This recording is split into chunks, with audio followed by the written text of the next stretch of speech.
அனைவருக்கும் வணக்கம். சுபமாரிமுத்து திருப்பூரிலிருந்து. பாரம்பரிய திருவள்ளுவர் குல வம்சம் பிரசன்ன ஜோதிடர் சுபமாரிமுத்து. இந்த பதிவு உங்களுக்காக. இன்றைக்கு உங்களுக்கு ஒரு அற்புதமான ஒரு விஷயத்தை இன்றைக்கி நான் உங்களுக்கு கொடுக்க போகிறேன். ஒரு சிவ ஆலயத்தில் போனால் நம்ம எத்தனை முறை சுற்றணும் அப்படிங்கிற ஒரு கணக்கு இருக்குது. அந்த சிவ ஆலயத்தில் நீங்கள் உங்களுடைய உடம்பு, மனம், எண்ணம் எல்லாம் ஒருநிலைப்படுத்தி 3 முறை சிவன் கோயிலில் நீங்கள் சுற்றி வரணும். 3 முறை உங்களுடைய பாதத்தால் நீட்டாக சுற்றி வந்து சுவாமிக்கு தேங்காய் பழம், வெத்தலைப்பாக்கு, ஒரு கல்கண்டு நைவேத்தியம் பண்ணி முதல்ல சாமியோட பேருக்கு நீங்கள் ஒரு அர்ச்சனை பண்ணுங்கள். சாமி தான் நம்மளுக்கு வரம் கொடுக்க போகுது.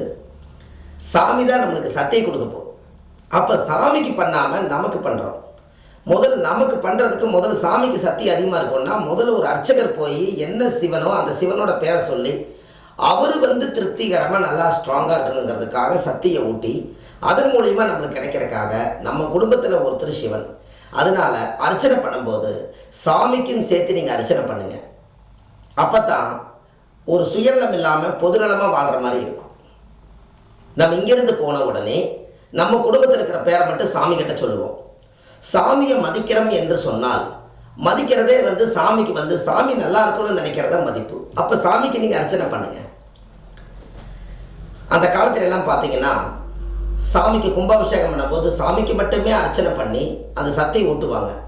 அதுக்கப்புறம் அதை விட மாட்டாங்க. நம்மளை போல இருக்கிறவங்க எல்லாம் போய் தெய்வத்துக்கு அர்ச்சனை பண்ணும்போது தான் தெய்வ சக்திகள் நமக்கு புகுதுது. அதனால் கண்டிப்பாக நீங்கள் சிவன் கோயிலில் 3 முறை சுற்றி வாங்க. உங்களுக்கு ஒரு பெரிய மாற்றம் ஏற்படும்.